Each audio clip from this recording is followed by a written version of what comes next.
धन्यवाद मानवर, आपने इस अति गंभीर विषय पे मुझे अपनी बात कहने का मौका दिया। मान्यवर, मैं महामहिम राष्ट्रपति जी के अभिभाषण के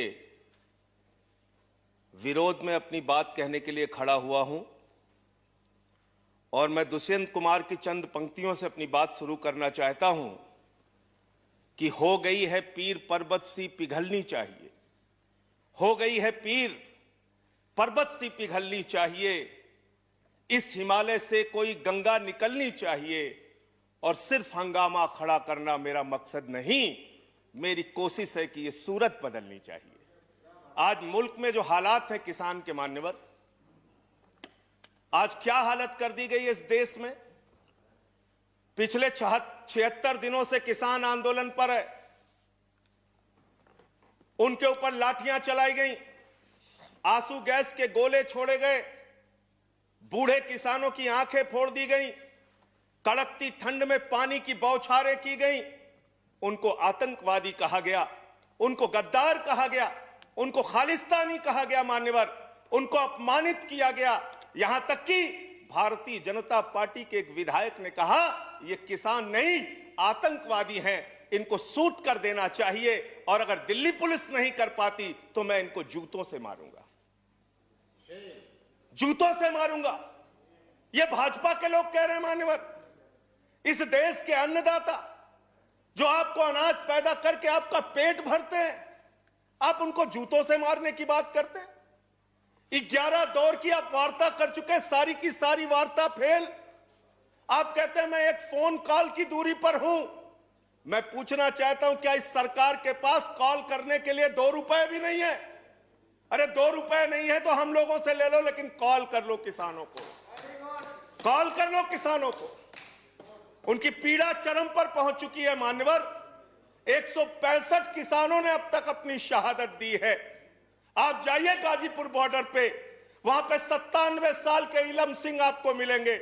उनके 2 बेटे फौज में हैं, रो रो के कहते हैं मुझे इस उम्र में उग्रवादी कहा जा रहा है, नक्सलवादी कहा जा रहा है। उनकी पीड़ा है मान्यवर।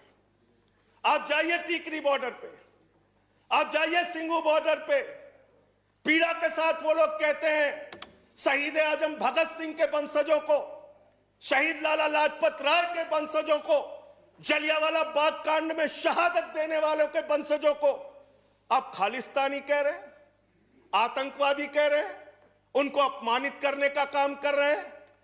मैं आपसे पूछना चाहता हूं क्या दुश्मनी है आपकी इन अन्नदाताओं से?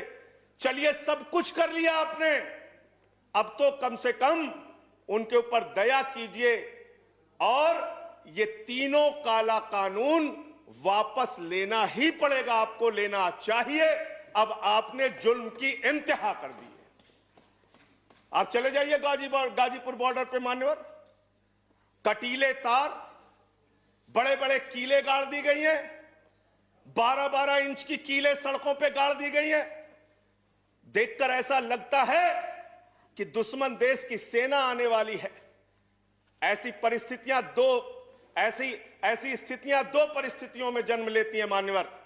जब देश का शासक अपनी जनता से डरने लगता है तो ऐसी सीमाएं बेड़ियां बनवाता है, या देश की जनता को शत्रु समझने लगता है तब ऐसी बेड़ियां लगवाता है।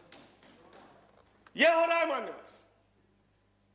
आज इनके जुर्म के कारण हिंदुस्तान के महान किसान नेता बाबा महेंद्र सिंह टिकैत के बेटे राकेश टिकैत को रोना पड़ा और यह कहना पड़ा कि भाजपा के लोग घेर कर हमें लाठियों से पीटना चाहते हैं। यह आप करा रहे हैं, यह आप करा रहे हैं। आप डेमोक्रेसी की बात यहां पर करते हैं, आप आजादी की बात यहां पर करते हैं।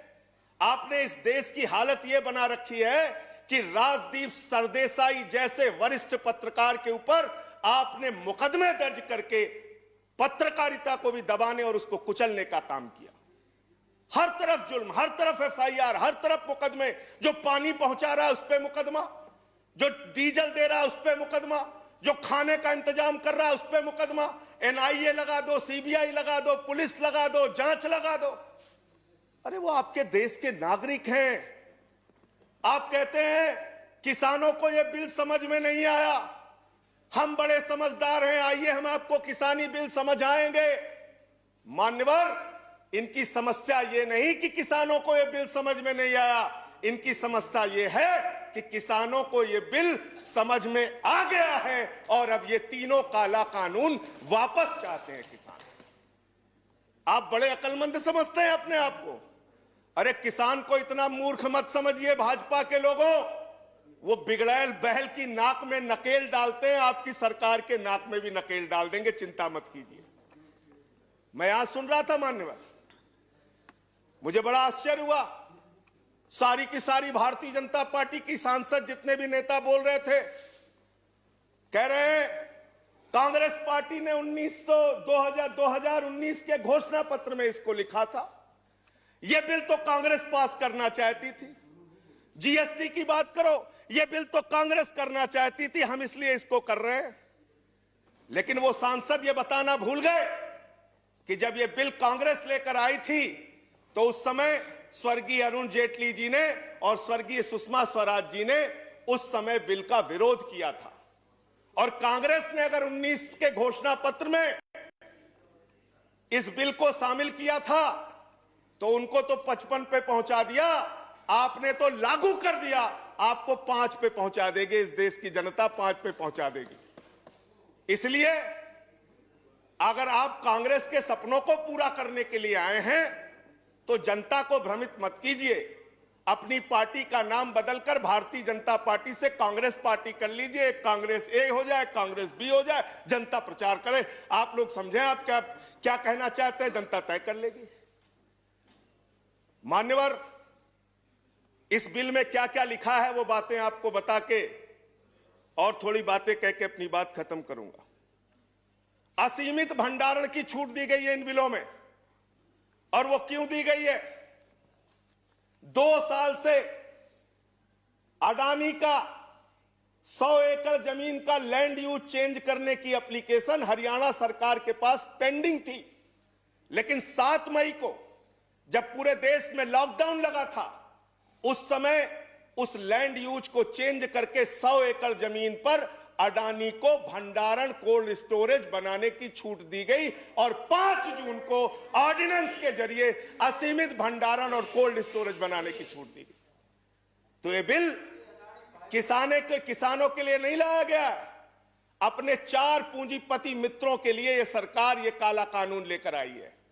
उन्हीं को फायदा पहुंचाने के लिए काला कानून लेकर आया गया है। उन्हीं के लाभ पहुंचाने के लिए काला कानून। ये सरकार 130 करोड़ हिंदुस्तानियों की सरकार नहीं है मान्यवर।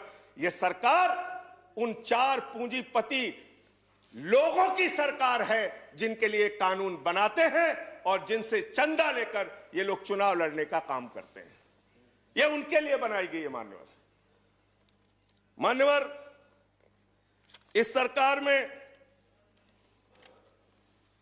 कहा गया दिल्ली के मुख्यमंत्री के बारे में कि किसानों का साथ दे रहे हैं, किसानों का साथ दे रहे हैं। मैं पूरी जिम्मेदारी के साथ कहना चाहता हूं सदन के अंदर, दिल्ली के मुख्यमंत्री अरविंद केजरीवाल, आम आदमी पार्टी किसानों का साथ दे रही थी, देती रहेगी। और आपने हमसे 9 स्टेडियम मांगा जेल बनाने के लिए, केजरीवाल जी ने इनकार किया। हम वहां पानी का इंतजाम कर रहे हैं, आप पानी का इंतजाम रोक रहे हैं। हम वहां शौचालय का इंतजाम कर रहे हैं, आप वहां शौचालय का इंतजाम रोक रहे हैं। आप वहां पर लोगों को पानी, खाना, शौचालय इस तक पर प्रतिबंध लगाना चाहते हैं।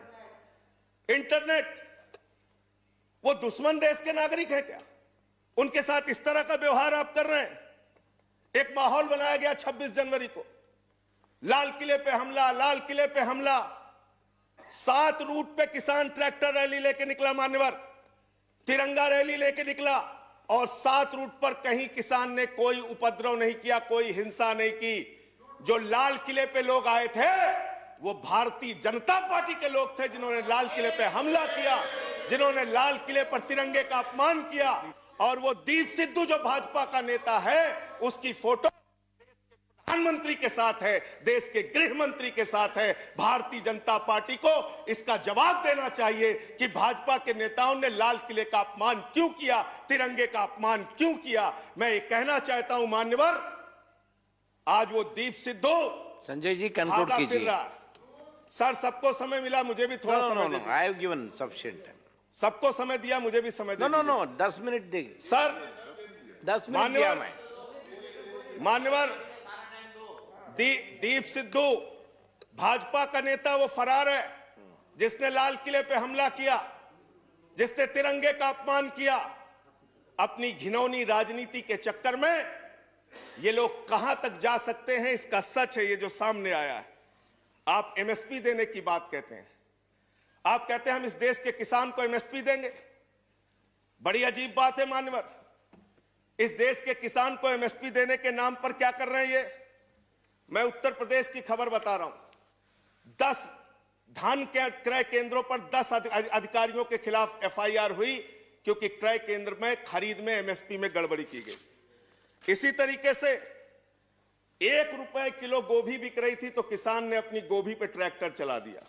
उत्तर प्रदेश की खबर। बरेली के अंदर उत्तर प्रदेश में 3 करोड़ की धान खरीद हो गई कागजों पे, किसान का पता तक नहीं है। तो डेरेक ओब्रायन साहब, जो यूपी में खरीद हुई है वो भूतों की खरीद हुई है, किसान का पता नहीं, नाम दर्ज करके खरीद हो गई। 4 साल में गन्ना किसानों पे मात्र 10 रुपए इन्होंने बढ़ाया है उत्तर प्रदेश के अंदर, मात्र 10 रुपए मान्यवर। तो इसलिए ना आप एमएसपी देना चाहते हो, ना किसान को उसके फसल का दाम देना चाहते हो।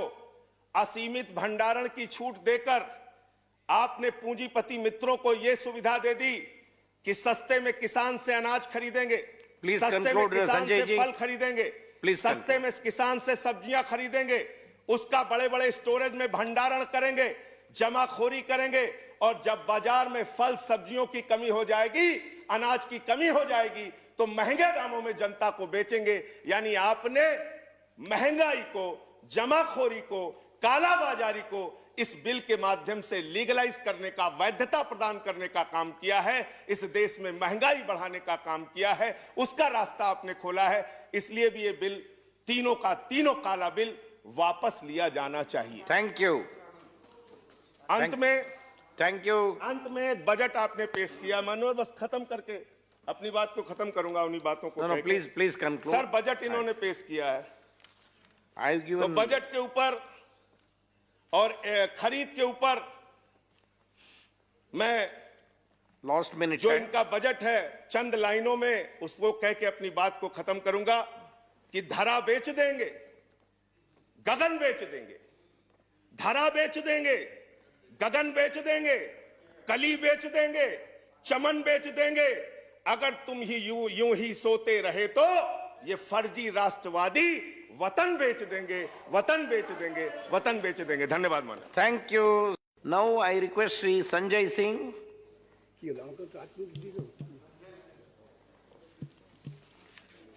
धन्यवाद मान्यवर, आपने इस अति गंभीर विषय पे मुझे अपनी बात कहने का मौका दिया। मान्यवर, मैं महामहिम राष्ट्रपति जी के अभिभाषण के विरोध में अपनी बात कहने के लिए खड़ा हुआ हूं और मैं दुष्यंत कुमार की चंद पंक्तियों से अपनी बात शुरू करना चाहता हूं कि हो गई है पीर पर्वत सी पिघलनी चाहिए, हो गई है पीर पर्वत सी पिघलनी चाहिए, इस हिमालय से कोई गंगा निकलनी चाहिए, और सिर्फ हंगामा खड़ा करना मेरा मकसद नहीं, मेरी कोशिश है कि ये सूरत बदलनी चाहिए। आज मुल्क में जो हालात है किसान के मान्यवर, आज क्या हालत कर दी गई है इस देश में।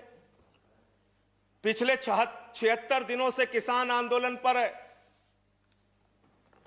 उनके ऊपर लाठियां चलाई गई, आंसू गैस के गोले छोड़े गए, बूढ़े किसानों की आंखें फोड़ दी गई, कड़कती ठंड में पानी की बौछारें की गई, उनको आतंकवादी कहा गया, उनको गद्दार कहा गया, उनको खालिस्तानी कहा गया मान्यवर, उनको अपमानित किया गया।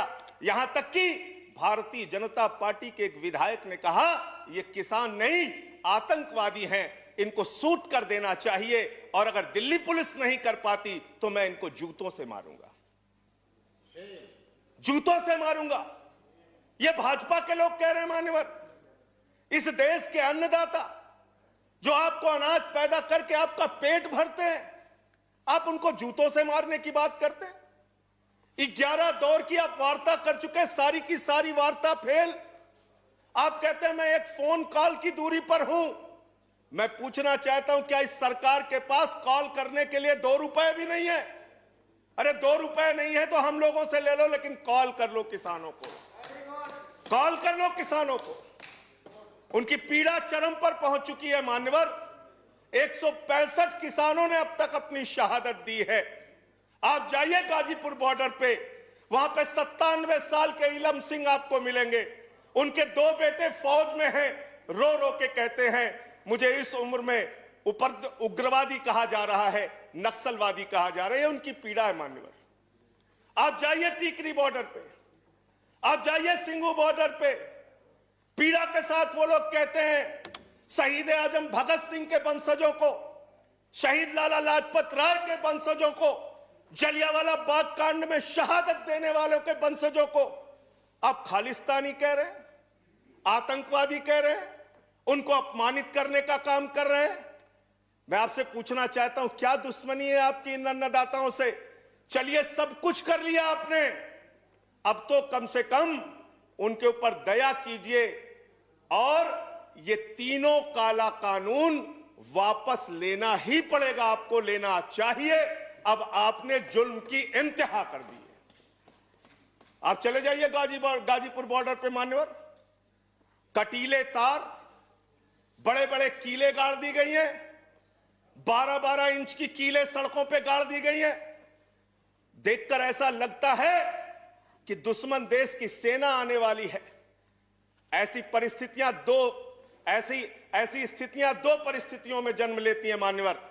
जब देश का शासक अपनी जनता से डरने लगता है तो ऐसी सीमाएं बेड़ियां बनवाता है, या देश की जनता को शत्रु समझने लगता है तब ऐसी बेड़ियां लगवाता है। यह हो रहा है मान्यवर। आज इनके जुर्म के कारण हिंदुस्तान के महान किसान नेता बाबा महेंद्र सिंह टिकैत के बेटे राकेश टिकैत को रोना पड़ा और यह कहना पड़ा कि भाजपा के लोग घेर कर हमें लाठियों से पीटना चाहते हैं। यह आप करा रहे हैं, यह आप करा रहे हैं। आप डेमोक्रेसी की बात यहां पर करते हैं, आप आजादी की बात यहां पर करते हैं। आपने इस देश की हालत यह बना रखी है कि राजदीप सरदेसाई जैसे वरिष्ठ पत्रकार के ऊपर आपने मुकदमे दर्ज करके पत्रकारिता को भी दबाने और उसको कुचलने का काम किया। हर तरफ जुल्म, हर तरफ एफआईआर, हर तरफ मुकदमे। जो पानी पहुंचा रहा है उस पर मुकदमा, जो डीजल दे रहा है उस पर मुकदमा, जो खाने का इंतजाम कर रहा है उस पर मुकदमा। एनआईए लगा दो, सीबीआई लगा दो, पुलिस लगा दो, जांच लगा दो। अरे वो आपके देश के नागरिक हैं। आप कहते हैं किसानों को यह बिल समझ में नहीं आया, हम बड़े समझदार हैं, आइए हम आपको किसानी बिल समझाएंगे। मान्यवर, इनकी समस्या यह नहीं कि किसानों को यह बिल समझ में नहीं आया, इनकी समस्या यह है कि किसानों को यह बिल समझ में आ गया है और अब ये तीनों काला कानून वापस चाहते हैं किसान। आप बड़े अक्लमंद समझते हैं अपने आप को। अरे किसान को इतना मूर्ख मत समझिए भाजपा के लोगों। वो बिगड़ैल बहल की नाक में नकेल डालते हैं, आपकी सरकार के नाक में भी नकेल डाल देंगे, चिंता मत कीजिए। मैं यहां सुन रहा था मान्यवर, मुझे बड़ा आश्चर्य हुआ। सारी की सारी भारतीय जनता पार्टी की सांसद जितने भी नेता बोल रहे थे, कह रहे हैं कांग्रेस पार्टी ने 2019 के घोषणा पत्र में इसको लिखा था। यह बिल तो कांग्रेस पास करना चाहती थी। जीएसटी की बात करो, यह बिल तो कांग्रेस करना चाहती थी, हम इसलिए इसको कर रहे हैं। लेकिन वो सांसद ये बताना भूल गए कि जब यह बिल कांग्रेस लेकर आई थी तो उस समय स्वर्गीय अरुण जेटली जी ने और स्वर्गीय सुषमा स्वराज जी ने उस समय बिल का विरोध किया था। और कांग्रेस ने अगर 19 के घोषणा पत्र में इस बिल को शामिल किया था तो उनको तो 55 पे पहुंचा दिया, आपने तो लागू कर दिया, आपको 5 पे पहुंचा देगी। इस देश की जनता 5 पे पहुंचा देगी। इसलिए अगर आप कांग्रेस के सपनों को पूरा करने के लिए आए हैं तो जनता को भ्रमित मत कीजिए। अपनी पार्टी का नाम बदलकर भारतीय जनता पार्टी से कांग्रेस पार्टी कर लीजिए। कांग्रेस ए हो जाए, कांग्रेस बी हो जाए, जनता प्रचार करे। आप लोग समझें आप क्या क्या कहना चाहते हैं, जनता तय कर लेगी। मान्यवर, इस बिल में क्या क्या लिखा है वो बातें आपको बता के और थोड़ी बातें कह के अपनी बात खत्म करूंगा। असीमित भंडारण की छूट दी गई है इन बिलों में, और वो क्यों दी गई है? 2 साल से अडानी का 100 एकड़ जमीन का लैंड यूज चेंज करने की एप्लीकेशन हरियाणा सरकार के पास पेंडिंग थी, लेकिन 7 मई को जब पूरे देश में लॉकडाउन लगा था, उस समय उस लैंड यूज को चेंज करके 100 एकड़ जमीन पर अडानी को भंडारण कोल्ड स्टोरेज बनाने की छूट दी गई और 5 जून को ऑर्डिनेंस के जरिए असीमित भंडारण और कोल्ड स्टोरेज बनाने की छूट दी गई। तो ये बिल किसानों के लिए नहीं लाया गया, अपने 4 पूंजीपति मित्रों के लिए ये सरकार ये काला कानून लेकर आई है। उन्हीं को फायदा पहुंचाने के लिए काला कानून लेकर आया गया है, उन्हीं के लाभ पहुंचाने के लिए काला कानून। ये सरकार 130 करोड़ हिंदुस्तानियों की सरकार नहीं है मान्यवर, यह सरकार उन 4 पूंजीपति लोगों की सरकार है जिनके लिए कानून बनाते हैं और जिनसे चंदा लेकर ये लोग चुनाव लड़ने का काम करते हैं। यह उनके लिए बनाई गई है मान्यवर। मान्यवर, इस सरकार में कहा गया दिल्ली के मुख्यमंत्री के बारे में कि किसानों का साथ दे रहे हैं, किसानों का साथ दे रहे हैं। मैं पूरी जिम्मेदारी के साथ कहना चाहता हूं सदन के अंदर, दिल्ली के मुख्यमंत्री अरविंद केजरीवाल, आम आदमी पार्टी किसानों का साथ दे रही थी, देती रहेगी। और आपने हमसे 9 स्टेडियम मांगा जेल बनाने के लिए, केजरीवाल जी ने इनकार किया। हम वहां पानी का इंतजाम कर रहे हैं, आप पानी का इंतजाम रोक रहे हैं। हम वहां शौचालय का इंतजाम कर रहे हैं, आप वहां शौचालय का इंतजाम रोक रहे हैं। आप वहां पर लोगों को पानी, खाना, शौचालय इस तक पर प्रतिबंध लगाना चाहते हैं। इंटरनेट, वो दुश्मन देश के नागरिक है क्या? उनके साथ इस तरह का व्यवहार आप कर रहे हैं। एक माहौल बनाया गया 26 जनवरी को, लाल किले पे हमला, लाल किले पे हमला। 7 रूट पे किसान ट्रैक्टर रैली लेके निकला मान्यवर, तिरंगा रैली लेके निकला, और 7 रूट पर कहीं किसान ने कोई उपद्रव नहीं किया, कोई हिंसा नहीं की। जो लाल किले पे लोग आए थे वो भारतीय जनता पार्टी के लोग थे जिन्होंने लाल किले पे हमला किया, जिन्होंने लाल किले पर तिरंगे का अपमान किया। और वो दीप सिद्धू जो भाजपा का नेता है, उसकी फोटो प्रधानमंत्री के साथ है, देश के गृह मंत्री के साथ है। भारतीय जनता पार्टी को इसका जवाब देना चाहिए कि भाजपा के नेताओं ने लाल किले का अपमान क्यों किया, तिरंगे का अपमान क्यों किया। मैं ये कहना चाहता हूं मान्यवर, आज वो दीप सिद्धू संजय जी कंक्लूड कीजिए। सर, सबको समय मिला, मुझे भी थोड़ा समय दे दीजिए। I have given sufficient time. सबको समय दिया, मुझे भी समय दे दीजिए। नो 10 मिनट देंगे सर। 10 मिनट दिया मैं। मान्यवर, दीप सिद्धू भाजपा का नेता वो फरार है जिसने लाल किले पे हमला किया, जिसने तिरंगे का अपमान किया। अपनी घिनौनी राजनीति के चक्कर में ये लोग कहां तक जा सकते हैं, इसका सच है ये जो सामने आया है। आप एमएसपी देने की बात कहते हैं, आप कहते हैं हम इस देश के किसान को एमएसपी देंगे। बड़ी अजीब बात है मान्यवर, इस देश के किसान को एमएसपी देने के नाम पर क्या कर रहे हैं ये? मैं उत्तर प्रदेश की खबर बता रहा हूं। 10 धान के क्रय केंद्रों पर 10 अधिकारियों के खिलाफ एफआईआर हुई क्योंकि क्रय केंद्र में खरीद में एमएसपी में गड़बड़ी की गई। इसी तरीके से 1 रुपए किलो गोभी बिक रही थी तो किसान ने अपनी गोभी पे ट्रैक्टर चला दिया। उत्तर प्रदेश की खबर। बरेली के अंदर उत्तर प्रदेश में 3 करोड़ की धान खरीद हो गई कागजों पे, किसान का पता तक नहीं है। तो डेरेक ओब्रायन साहब, जो यूपी में खरीद हुई है वो भूतों की खरीद हुई है, किसान का पता नहीं नाम दर्ज करके खरीद हो गई। 4 साल में गन्ना किसानों पे मात्र 10 रुपए इन्होंने बढ़ाया है उत्तर प्रदेश के अंदर, मात्र 10 रुपए मान्यवर। तो इसलिए ना आप एमएसपी देना चाहते हो, ना किसान को उसके फसल का दाम देना चाहते हो। असीमित भंडारण की छूट देकर आपने पूंजीपति मित्रों को यह सुविधा दे दी कि सस्ते में किसान से अनाज खरीदेंगे, सस्ते में किसान से फल खरीदेंगे, सस्ते में किसान से सब्जियां खरीदेंगे, उसका बड़े बड़े स्टोरेज में भंडारण करेंगे, जमाखोरी करेंगे, और जब बाजार में फल सब्जियों की कमी हो जाएगी, अनाज की कमी हो जाएगी, तो महंगे दामों में जनता को बेचेंगे। यानी आपने महंगाई को, जमाखोरी को, कालाबाजारी को इस बिल के माध्यम से लीगलाइज करने का, वैधता प्रदान करने का काम किया है। इस देश में महंगाई बढ़ाने का काम किया है, उसका रास्ता आपने खोला है। इसलिए भी ये बिल, तीनों का तीनों काला बिल वापस लिया जाना चाहिए। Thank you.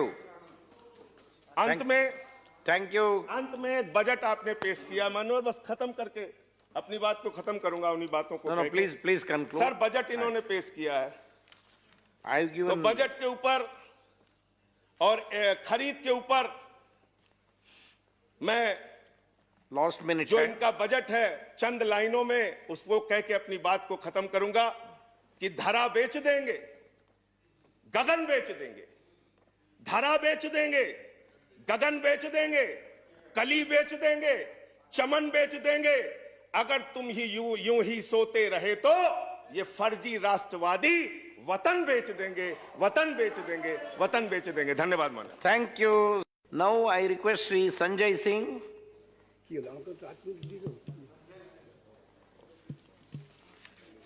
धन्यवाद मान्यवर, आपने इस अति गंभीर विषय पे मुझे अपनी बात कहने का मौका दिया। मान्यवर, मैं महामहिम राष्ट्रपति जी के अभिभाषण के विरोध में अपनी बात कहने के लिए खड़ा हुआ हूं, और मैं दुष्यंत कुमार की चंद पंक्तियों से अपनी बात शुरू करना चाहता हूं कि हो गई है पीर पर्वत सी पिघलनी चाहिए, हो गई है पीर पर्वत सी पिघलनी चाहिए, इस हिमालय से कोई गंगा निकलनी चाहिए, और सिर्फ हंगामा खड़ा करना मेरा मकसद नहीं, मेरी कोशिश है कि ये सूरत बदलनी चाहिए। आज मुल्क में जो हालात है किसान के मान्यवर, आज क्या हालत कर दी गई है इस देश में। पिछले 76 दिनों से किसान आंदोलन पर है, उनके ऊपर लाठियां चलाई गई, आंसू गैस के गोले छोड़े गए, बूढ़े किसानों की आंखें फोड़ दी गई, कड़कती ठंड में पानी की बौछारें की गई, उनको आतंकवादी कहा गया, उनको गद्दार कहा गया, उनको खालिस्तानी कहा गया मान्यवर, उनको अपमानित किया गया। यहां तक कि भारतीय जनता पार्टी के एक विधायक ने कहा ये किसान नहीं आतंकवादी हैं, इनको सूट कर देना चाहिए, और अगर दिल्ली पुलिस नहीं कर पाती तो मैं इनको जूतों से मारूंगा, जूतों से मारूंगा। ये भाजपा के लोग कह रहे हैं मान्यवर। इस देश के अन्नदाता जो आपको अनाज पैदा करके आपका पेट भरते हैं, आप उनको जूतों से मारने की बात करते हैं। 11 दौर की आप वार्ता कर चुके, सारी की सारी वार्ता फेल। आप कहते हैं मैं एक फोन कॉल की दूरी पर हूं। मैं पूछना चाहता हूं, क्या इस सरकार के पास कॉल करने के लिए 2 रुपए भी नहीं है? अरे 2 रुपए नहीं है तो हम लोगों से ले लो, लेकिन कॉल कर लो किसानों को, कॉल कर लो किसानों को। उनकी पीड़ा चरम पर पहुंच चुकी है मान्यवर। 165 किसानों ने अब तक अपनी शहादत दी है। आप जाइए गाजीपुर बॉर्डर पे, वहां पे 97 साल के इलम सिंह आपको मिलेंगे। उनके 2 बेटे फौज में हैं, रो रो के कहते हैं मुझे इस उम्र में उग्रवादी कहा जा रहा है, नक्सलवादी कहा जा रहा है। उनकी पीड़ा है मान्यवर। आप जाइए टीकरी बॉर्डर पे, आप जाइए सिंगू बॉर्डर पे, पीड़ा के साथ वो लोग कहते हैं शहीद आजम भगत सिंह के वंशजों को, शहीद लाला लाजपत राय के वंशजों को, जलियांवाला बाग कांड में शहादत देने वालों के वंशजों को आप खालिस्तानी कह रहे हैं, आतंकवादी कह रहे हैं, उनको अपमानित करने का काम कर रहे हैं। मैं आपसे पूछना चाहता हूं, क्या दुश्मनी है आपकी इन अन्नदाताओं से?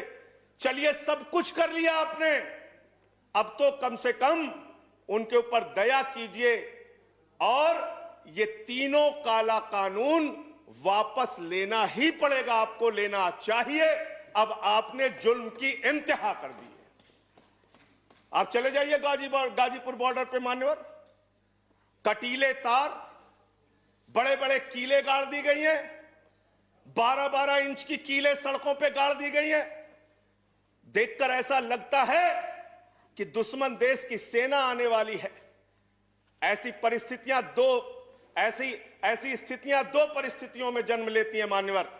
जब देश का शासक अपनी जनता से डरने लगता है तो ऐसी सीमाएं बेड़ियां बनवाता है, या देश की जनता को शत्रु समझने लगता है तब ऐसी बेड़ियां लगवाता है। यह हो रहा है मान्यवर।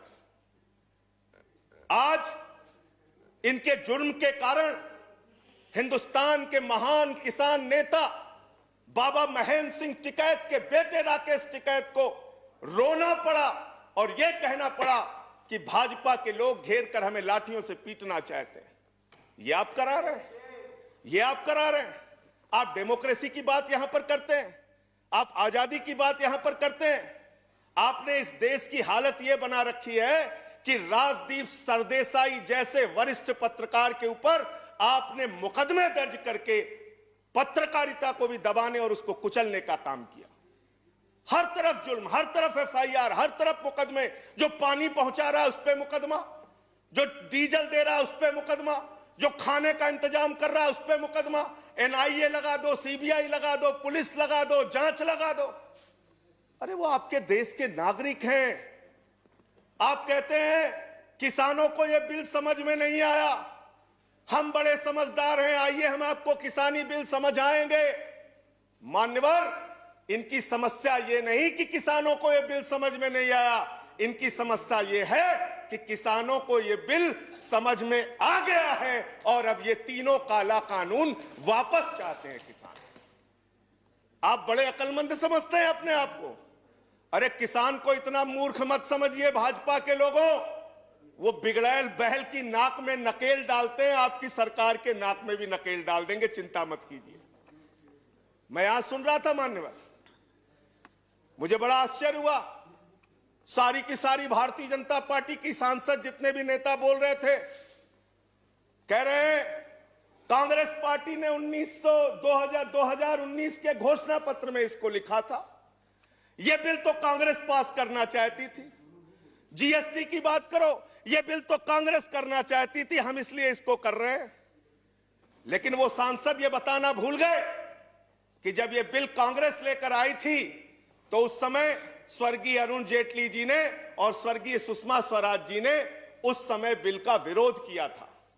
और कांग्रेस ने अगर 19 के घोषणा पत्र में इस बिल को शामिल किया था तो उनको तो 55 पे पहुंचा दिया, आपने तो लागू कर दिया, आपको 5 पे पहुंचा देगी। इस देश की जनता 5 पे पहुंचा देगी। इसलिए अगर आप कांग्रेस के सपनों को पूरा करने के लिए आए हैं तो जनता को भ्रमित मत कीजिए। अपनी पार्टी का नाम बदलकर भारतीय जनता पार्टी से कांग्रेस पार्टी कर लीजिए, कांग्रेस ए हो जाए, कांग्रेस बी हो जाए, जनता प्रचार करे। आप लोग समझें आप क्या कहना चाहते हैं, जनता तय कर लेगी। मान्यवर, इस बिल में क्या क्या लिखा है वो बातें आपको बता के और थोड़ी बातें कह के अपनी बात खत्म करूंगा। असीमित भंडारण की छूट दी गई है इन बिलों में, और वो क्यों दी गई है? 2 साल से अडानी का 100 एकड़ जमीन का लैंड यूज चेंज करने की एप्लीकेशन हरियाणा सरकार के पास पेंडिंग थी। लेकिन 7 मई को जब पूरे देश में लॉकडाउन लगा था, उस समय उस लैंड यूज को चेंज करके 100 एकड़ जमीन पर अडानी को भंडारण कोल्ड स्टोरेज बनाने की छूट दी गई और 5 जून को ऑर्डिनेंस के जरिए असीमित भंडारण और कोल्ड स्टोरेज बनाने की छूट दी गई। तो ये बिल किसानों के लिए नहीं लाया गया, अपने 4 पूंजीपति मित्रों के लिए यह सरकार ये काला कानून लेकर आई है। उन्हीं को फायदा पहुंचाने के लिए काला कानून लेकर आया गया है, उन्हीं के लाभ पहुंचाने के लिए काला कानून। ये सरकार 130 करोड़ हिंदुस्तानियों की सरकार नहीं है मान्यवर, ये सरकार उन 4 पूंजीपति लोगों की सरकार है जिनके लिए कानून बनाते हैं और जिनसे चंदा लेकर ये लोग चुनाव लड़ने का काम करते हैं। ये उनके लिए बनाई गई है मान्यवर। मान्यवर, इस सरकार में कहा गया दिल्ली के मुख्यमंत्री के बारे में कि किसानों का साथ दे रहे हैं, किसानों का साथ दे रहे हैं। मैं पूरी जिम्मेदारी के साथ कहना चाहता हूं सदन के अंदर, दिल्ली के मुख्यमंत्री अरविंद केजरीवाल, आम आदमी पार्टी किसानों का साथ दे रही थी, देती रहेगी। और आपने हमसे 9 स्टेडियम मांगा जेल बनाने के लिए, केजरीवाल जी ने इनकार किया। हम वहां पानी का इंतजाम कर रहे हैं, आप पानी का इंतजाम रोक रहे हैं। हम वहां शौचालय का इंतजाम कर रहे हैं, आप वहां शौचालय का इंतजाम रोक रहे हैं। आप वहां पर लोगों को पानी, खाना, शौचालय इस तक पर प्रतिबंध लगाना चाहते हैं। इंटरनेट, वो दुश्मन देश के नागरिक है क्या? उनके साथ इस तरह का व्यवहार आप कर रहे हैं। एक माहौल बनाया गया 26 जनवरी को, लाल किले पे हमला, लाल किले पे हमला। 7 रूट पे किसान ट्रैक्टर रैली लेके निकला मान्यवर, तिरंगा रैली लेके निकला, और 7 रूट पर कहीं किसान ने कोई उपद्रव नहीं किया, कोई हिंसा नहीं की। जो लाल किले पे लोग आए थे वो भारतीय जनता पार्टी के लोग थे जिन्होंने लाल किले पे हमला किया, जिन्होंने लाल किले पर तिरंगे का अपमान किया। और वो दीप सिद्धू जो भाजपा का नेता है, उसकी फोटो प्रधानमंत्री के साथ है, देश के गृह मंत्री के साथ है। भारतीय जनता पार्टी को इसका जवाब देना चाहिए कि भाजपा के नेताओं ने लाल किले का अपमान क्यों किया, तिरंगे का अपमान क्यों किया। मैं ये कहना चाहता हूं मान्यवर, आज वो दीप सिद्धू संजय जी कंक्लूड कीजिए। सर, सबको समय मिला, मुझे भी थोड़ा समय दीजिए। I have given sufficient time. सबको समय दिया, मुझे भी समय दीजिए। नो 10 मिनट देंगे सर। 10 मिनट दिया मैं। मान्यवर, दीप सिद्धू भाजपा का नेता वो फरार है जिसने लाल किले पे हमला किया, जिसने तिरंगे का अपमान किया। अपनी घिनौनी राजनीति के चक्कर में ये लोग कहां तक जा सकते हैं, इसका सच है ये जो सामने आया है। आप एमएसपी देने की बात कहते हैं, आप कहते हैं हम इस देश के किसान को एमएसपी देंगे। बड़ी अजीब बात है मान्यवर, इस देश के किसान को एमएसपी देने के नाम पर क्या कर रहे हैं ये? मैं उत्तर प्रदेश की खबर बता रहा हूं। 10 धान के क्रय केंद्रों पर 10 अधिकारियों के खिलाफ एफआईआर हुई क्योंकि क्रय केंद्र में खरीद में एमएसपी में गड़बड़ी की गई।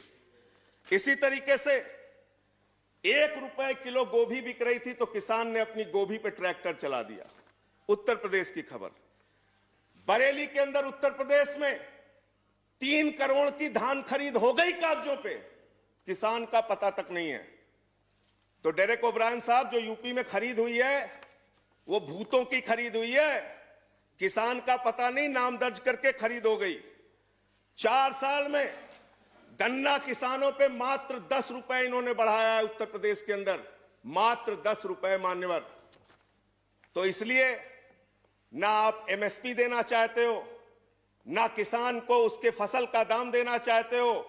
असीमित भंडारण की छूट देकर आपने पूंजीपति मित्रों को यह सुविधा दे दी कि सस्ते में किसान से अनाज खरीदेंगे, सस्ते में किसान से फल खरीदेंगे, सस्ते में किसान से सब्जियां खरीदेंगे, उसका बड़े बड़े स्टोरेज में भंडारण करेंगे, जमाखोरी करेंगे, और जब बाजार में फल सब्जियों की कमी हो जाएगी, अनाज की कमी हो जाएगी, तो महंगे दामों में जनता को बेचेंगे। यानी आपने महंगाई को, जमाखोरी को, कालाबाजारी को इस बिल के माध्यम से लीगलाइज करने का, वैधता प्रदान करने का काम किया है। इस देश में महंगाई बढ़ाने का काम किया है, उसका रास्ता आपने खोला है। इसलिए भी ये बिल, तीनों का तीनों काला बिल वापस लिया जाना चाहिए। Thank you.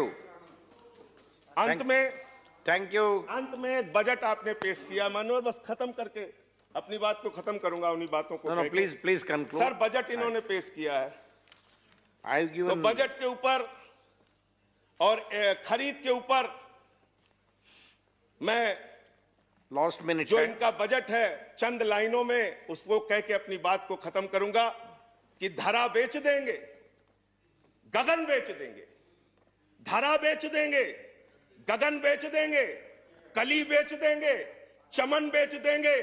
अगर तुम ही यूं ही सोते रहे तो ये फर्जी राष्ट्रवादी वतन बेच देंगे, वतन बेच देंगे, वतन बेच देंगे। धन्यवाद माननीय। Thank you. Now I request Sri Sanjay Singh.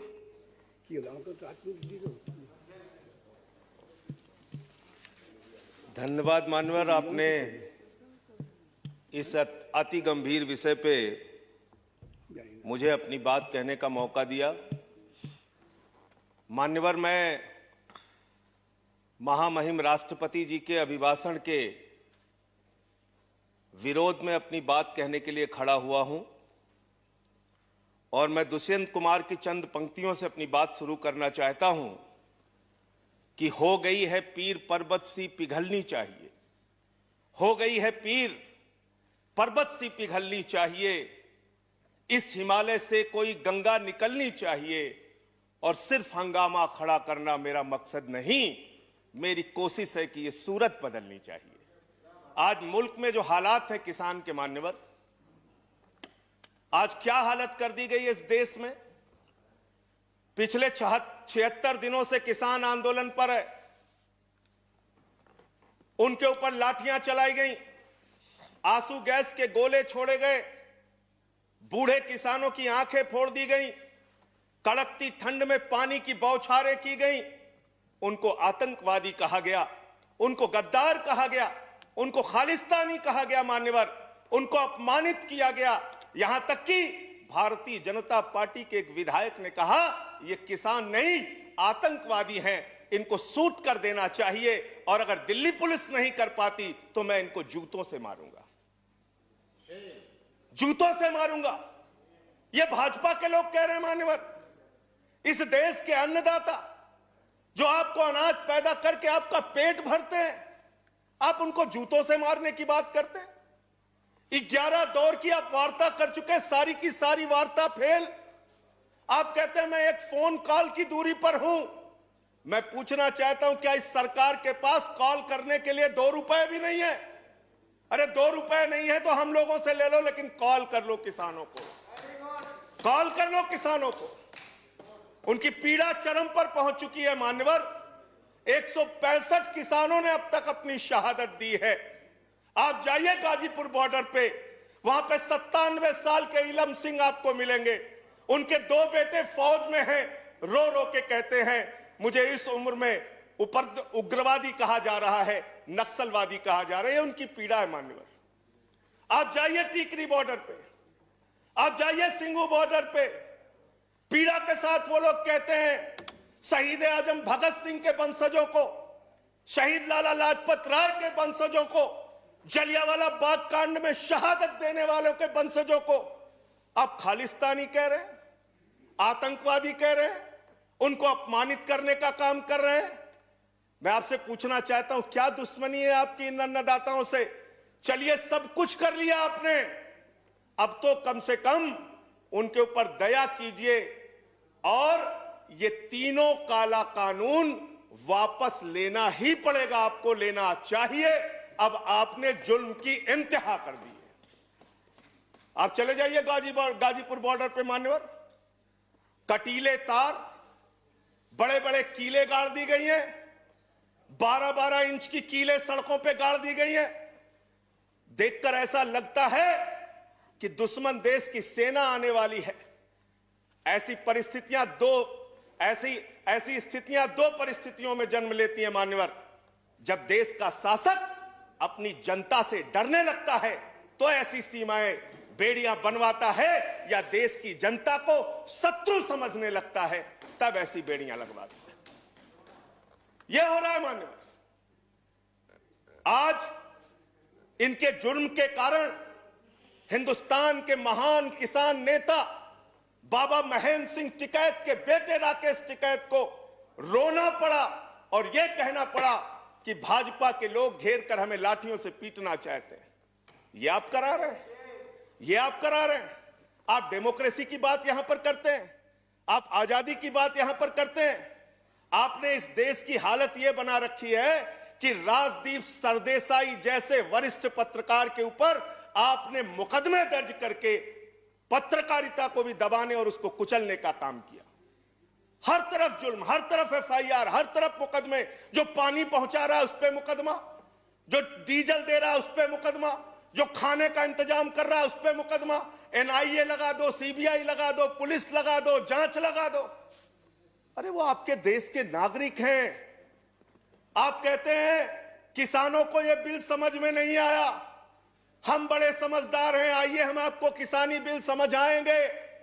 मान्यवर, इनकी समस्या यह नहीं कि किसानों को यह बिल समझ में नहीं आया, इनकी समस्या यह है कि किसानों को यह बिल समझ में आ गया है और अब ये तीनों काला कानून वापस चाहते हैं किसान। आप बड़े अक्लमंद समझते हैं अपने आप को।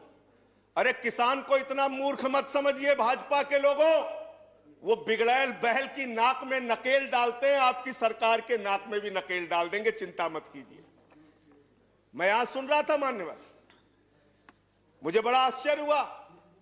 सारी की सारी भारतीय जनता पार्टी की सांसद जितने भी नेता बोल रहे थे, कह रहे हैं कांग्रेस पार्टी ने 2019 के घोषणा पत्र में इसको लिखा था।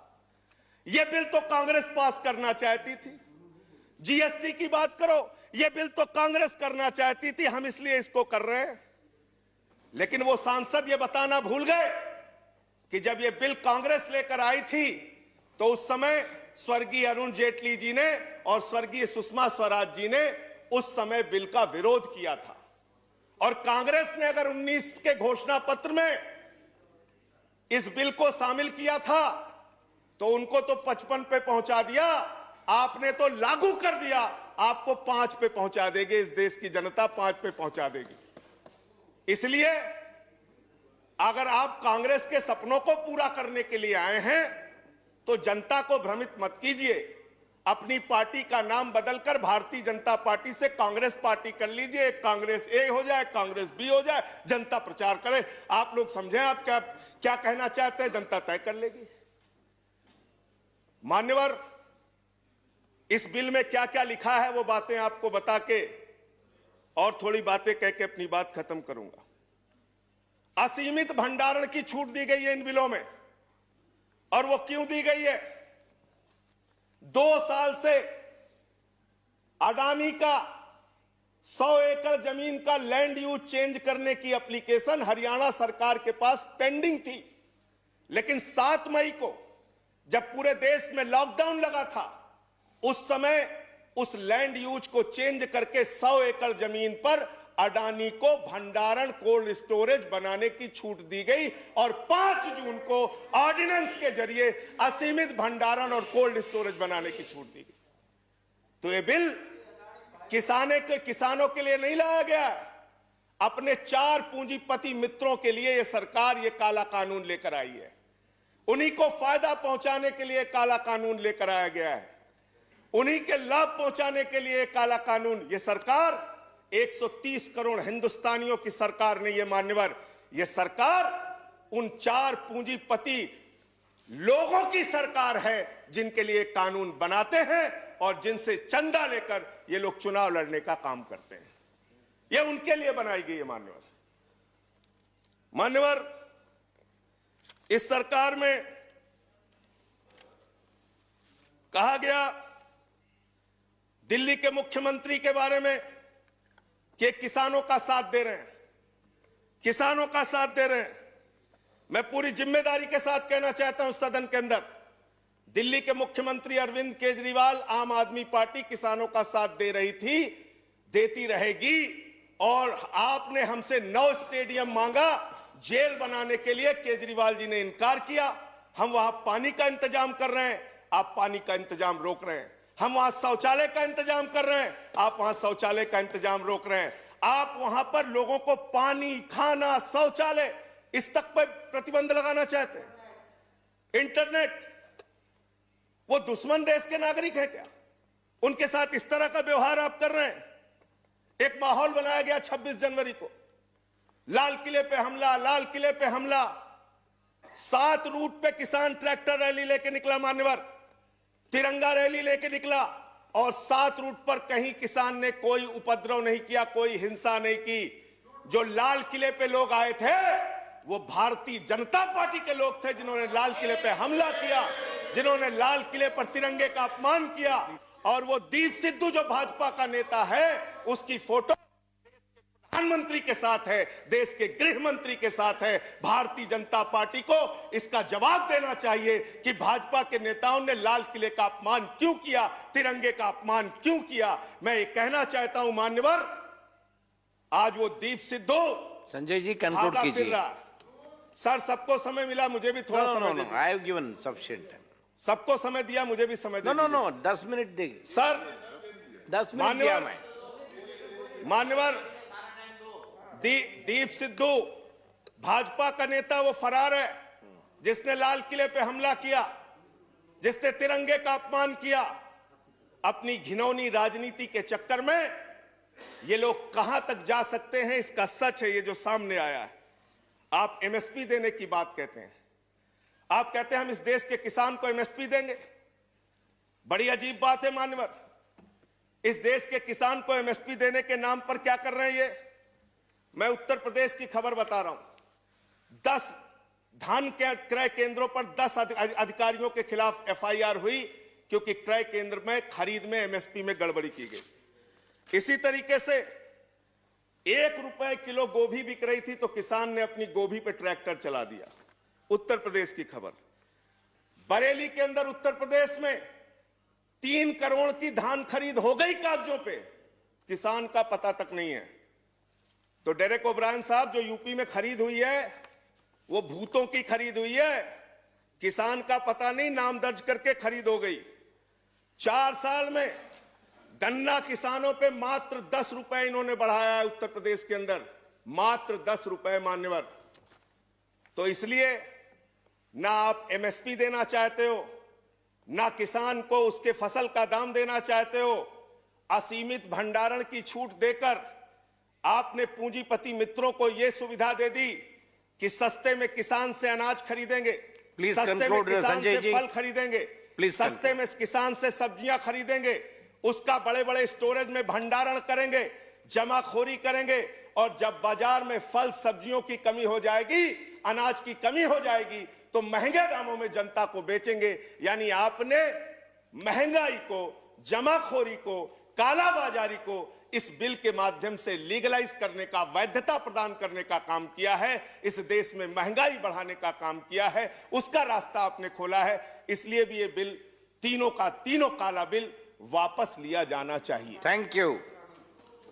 अंत में बजट आपने पेश किया मनोहर, बस खत्म करके अपनी बात को खत्म करूंगा, उन्हीं बातों को। Please conclude. सर बजट इन्होंने पेश किया है, तो बजट के ऊपर और खरीद के ऊपर मैं लास्ट मिनट जो इनका बजट है चंद लाइनों में उसको कह के अपनी बात को खत्म करूंगा कि धरा बेच देंगे, गगन बेच देंगे।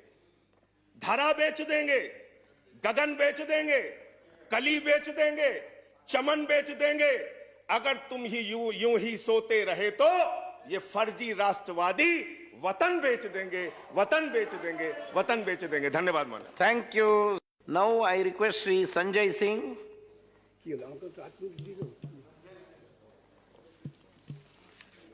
धन्यवाद मान्यवर, आपने इस अति गंभीर विषय पे मुझे अपनी बात कहने का मौका दिया।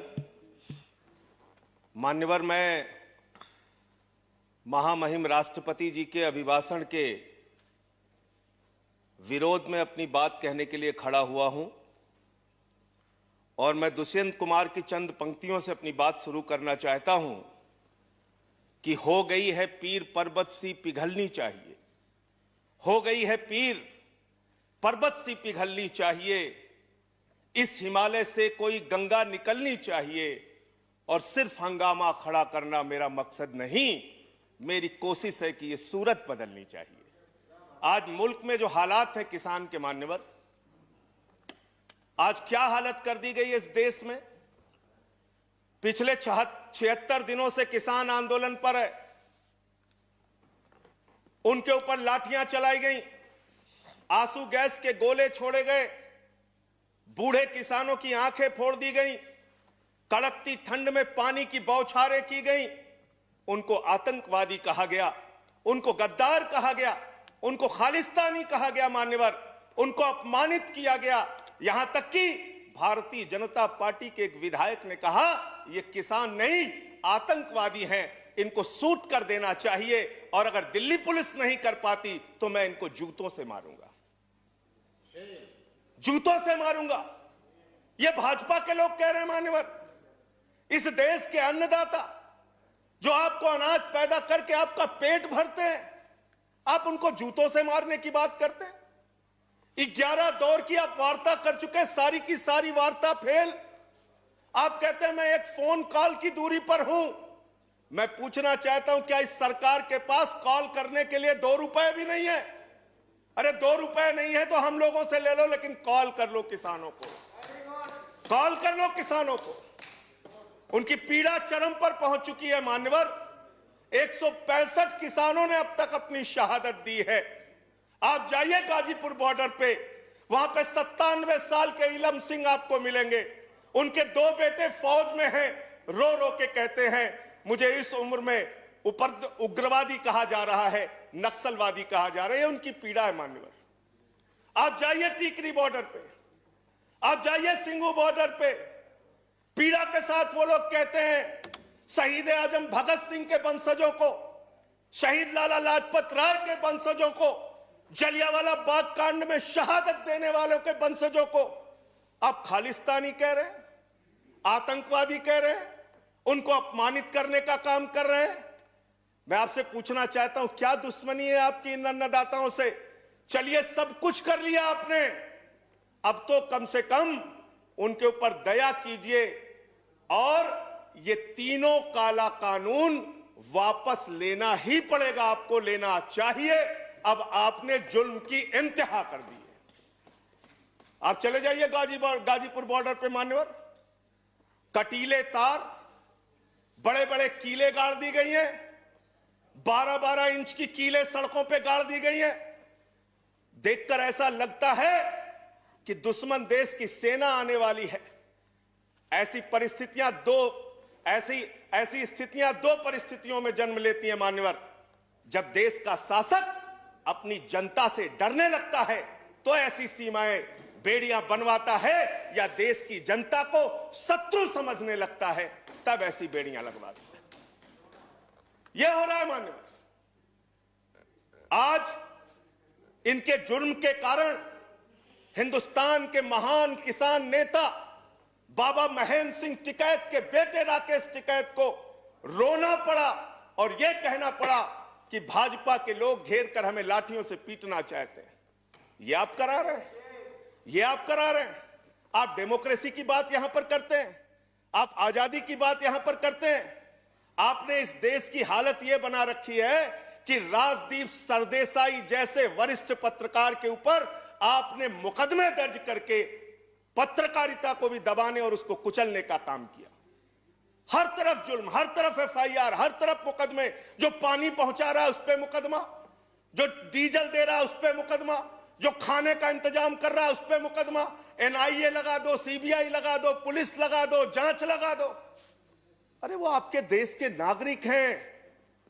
आप कहते हैं किसानों को यह बिल समझ में नहीं आया, हम बड़े समझदार हैं, आइए हम आपको किसानी बिल समझाएंगे। मान्यवर, इनकी समस्या यह नहीं कि किसानों को यह बिल समझ में नहीं आया, इनकी समस्या यह है कि किसानों को यह बिल समझ में आ गया है और अब ये तीनों काला कानून वापस चाहते हैं किसान। आप बड़े अक्लमंद समझते हैं अपने आप को। अरे किसान को इतना मूर्ख मत समझिए भाजपा के लोगों। वो बिगड़ैल बैल की नाक में नकेल डालते हैं, आपकी सरकार के नाक में भी नकेल डाल देंगे, चिंता मत कीजिए। मैं यहां सुन रहा था मान्यवर, मुझे बड़ा आश्चर्य हुआ। सारी की सारी भारतीय जनता पार्टी की सांसद जितने भी नेता बोल रहे थे, कह रहे हैं कांग्रेस पार्टी ने 2019 के घोषणा पत्र में इसको लिखा था। यह बिल तो कांग्रेस पास करना चाहती थी, जीएसटी की बात करो, यह बिल तो कांग्रेस करना चाहती थी, हम इसलिए इसको कर रहे हैं। लेकिन वो सांसद ये बताना भूल गए कि जब ये बिल कांग्रेस लेकर आई थी तो उस समय स्वर्गीय अरुण जेटली जी ने और स्वर्गीय सुषमा स्वराज जी ने उस समय बिल का विरोध किया था। और कांग्रेस ने अगर 19 के घोषणा पत्र में इस बिल को शामिल किया था तो उनको तो 55 पे पहुंचा दिया, आपने तो लागू कर दिया, आपको 5 पे पहुंचा देंगे। इस देश की जनता 5 पे पहुंचा देगी। इसलिए अगर आप कांग्रेस के सपनों को पूरा करने के लिए आए हैं तो जनता को भ्रमित मत कीजिए। अपनी पार्टी का नाम बदलकर भारतीय जनता पार्टी से कांग्रेस पार्टी कर लीजिए। कांग्रेस ए हो जाए, कांग्रेस बी हो जाए, जनता प्रचार करे। आप लोग समझें आप क्या कहना चाहते हैं, जनता तय कर लेगी। मान्यवर, इस बिल में क्या क्या लिखा है वो बातें आपको बता के और थोड़ी बातें कह के अपनी बात खत्म करूंगा। असीमित भंडारण की छूट दी गई है इन बिलों में, और वो क्यों दी गई है? 2 साल से अडानी का 100 एकड़ जमीन का लैंड यूज चेंज करने की एप्लीकेशन हरियाणा सरकार के पास पेंडिंग थी। लेकिन 7 मई को जब पूरे देश में लॉकडाउन लगा था, उस समय उस लैंड यूज को चेंज करके 100 एकड़ जमीन पर अडानी को भंडारण कोल्ड स्टोरेज बनाने की छूट दी गई और 5 जून को ऑर्डिनेंस के जरिए असीमित भंडारण और कोल्ड स्टोरेज बनाने की छूट दी गई। तो ये बिल किसानों के लिए नहीं लाया गया।